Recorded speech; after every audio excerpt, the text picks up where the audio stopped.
Saudara-saudara di Palestina muslimin dan muslimat sedang duduk di jalan, di tenda-tenda yang pinggir jalan atau di sawah, di sekolah kalau masih ada, padahal mereka sedang puasa dari 6 bulan, bukan dari 12 jam seperti kita di sini. Di sini kita puasa dari subuh sampai maghrib, lapar luar biasa, betul. Saudara-saudara di Palestina sedang sejak 6 bulan sedang puasa. Mereka tidak ada makan, tidak ada minum, tidak ada obat-obat. Jiwa juga terbesar di dunia itu nikmat aman tidak ada. Kita duduk sekarang santai di masjid, di rumah, dimanapun berada, tidak takut dari apa-apa. Tetapi saudara-saudara di Palestina sedang makan saja bisa mati, sedang jalan saja bisa mati, sedang sholat saja bisa mati, sedang baca Al-Quran bisa mati. Oleh karena itu namanya nikmat aman tidak ada sama sekali di sana. Oleh karena itu saudara-saudara di Indonesia, saya mungkin senang dan bahagia bisa kunjungan ke Indonesia, bisa kunjungan ke Masjid Al-Muhajirin, tetapi dalam hati mohon maaf sedikit, saya sedih. Siapa tidak sedih? Umat Islam kalau lihat saudara-saudara di Palestina sedang musibah belum pernah dalam sejarah keras seperti kali ini. Bagaimana saya sendiri orang Gaza Palestina, istri anak saya, saudara saya, keluarga saya di sana, walaupun mohon maaf sejak 3 bulan terakhir umat komunikasi karena saya mati total, sekitar internet mati total. Jadi saya wallahu a'lam tidak tahu apakah mereka masih hidup atau tidak. Karena itu namanya kami bisa hanya doakan buat saudara-saudara, mudah-mudahan mereka selamat, mudah-mudahan saya sendiri bisa jumpa dengan keluarga lagi, mudah-mudahan salam dalam waktu dekat atau segera Palestina bisa merdeka, amin ya Allah. Hadirin rahimakumullah, terakhir tidak akan lama karena saya juga mohon maaf jasad fisik saya di sini, tetapi hati saya, pikiran saya di sana, karena berita-berita yang saya dapat tidak enak sama sekali. Anak-anak kecil sedang mati karena lapar juga, bukan karena bom saja Bapak. Kemarin 33.000 saudara-saudara di Palestina mati karena bom. Mayoritas rata-rata anak dan ibu dan orang tua dan orang tidak berdosa, tetapi sangat keras, lebih keras dari situ juga. Sekarang saat ini saudara-saudara di Palestina mulai mati juga karena lapar, karena musuh dingin juga di sana. Padahal tidak ada rumah tinggal, tidak ada makan sama sekali, apalagi obat-obat habis total juga. Rata-rata rumah sakit yang di sana ambil sudah hancur. Rumah sakit termasuk rumah sakit Indonesia yang kemarin terbesar di Gaza, kemarin juga hancur oleh tentara Israel laknatullah.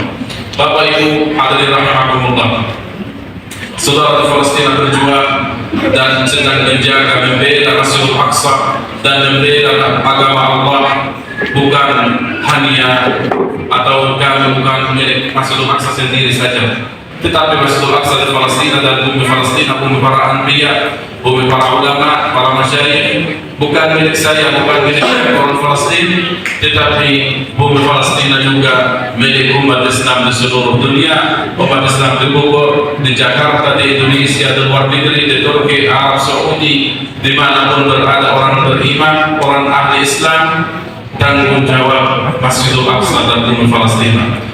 Jangan lupa ketika kembali ke Allah, jangan lupa ketika ketemu sama Rasulullah, nanti beliau akan tanya kepada kita semua, apakah kalian pernah berjuang di jalan Allah? Apakah kalian pernah jihad fisabilillah di jalan Allah? Apakah kalian pernah membela agama Allah? Apakah kalian pernah jaga warisan Nabi kita Muhammad SAW? Rasulullah pasti akan tanya kepada kita. Oleh karena itu kita harus siap-siap dari sekarang. Kita tidak tahu kapan bisa mati. Dari saudara kita sudah almarhum, kita siapa tahu, wallahu a'lam, saya bisa mati, atau bapak ibu siapa tahu, kita tidak menjamin kapan bisa mati. Oleh karena itu saudara-saudara di Palestina yang sedang diam, mereka membela Masjidil Aqsa, padahal Masjidil Aqsa di Palestina itu milik umat Islam di seluruh dunia. Ketika kembali ke Allah harus siap-siap jawab. Ya Rasulullah, kita harus jawab kepada Rasulullah. Ya Rasulullah, wahai Rasulullah, kami belum pernah berjuang di Palestina, kami belum pernah jaga dan membela Masjidil Aqsa, tetapi minimal atau saudara kita dan saya dengar imam kita doa untuk saudara di Palestina, itu namanya kirim doakan, itu minimal, atau selama iman kita kirim doakan untuk Palestina. Betul? Siap doakan untuk Palestina? Yakin? Nanti akan ajak kita doa bersama. Itu minimal supaya wajiban kita bobol. Tapi lebih baik, lebih afdal Bapak Ibu daripada doa saja, juga ada lebih baik atau lebih afdal, lebih kuat, lebih tinggi derajatnya, namanya infak atau sedekah untuk saudara Palestina. Bukan kata saya, kata Allah dalam Al-Quran, wajahidu bi amwalikum wa anfusikum fi sabilillah dzalikum khairun lakum in kuntum ta'lamun. Allah berfirman dalam Al-Quran, Allah berkata dalam Al-Quran, jihadlah dengan dua cara. Pertama dengan jiwa. Kalau dengan jiwa kami orang Palestina siap saja, alhamdulillah cukup banget mewakili umat Islam di dunia ini. Kami siap habis jiwa, habis harta, anak-anak kami, keluarga kami, rumah-rumah kami di jalan Allah, tidak masalah.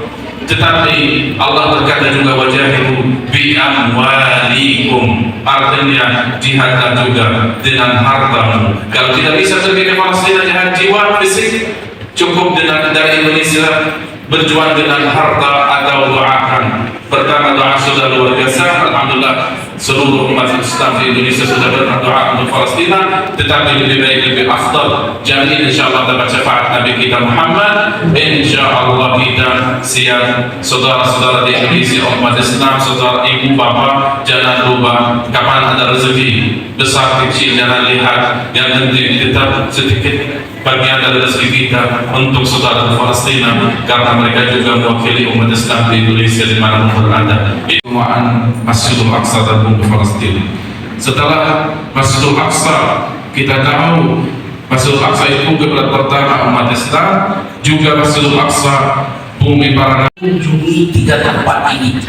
Makanya Bapak kalau ngambil ibadah haji umroh, usahakan wisatanya ke Masjidil Aqsa, karena kita umat Islam menunjukkan kepada dunia itu milik kita, gitu ya.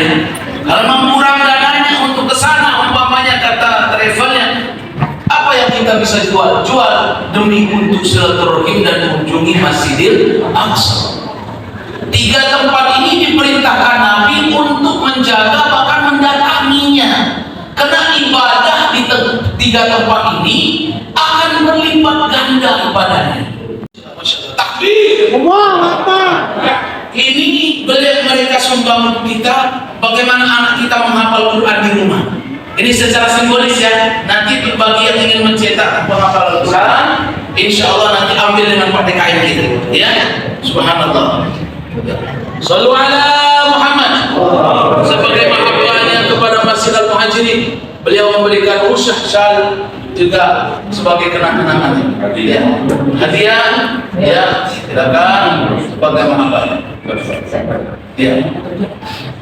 Jadi nanti alhamdulillah. Ibu bapak kepengen hadiah juga Bu bapak, kita kasih, ya alhamdulillah. Untuk ibu-ibu bapak-bapak di rumah, ya, beliau akan memberikan kita hadiah.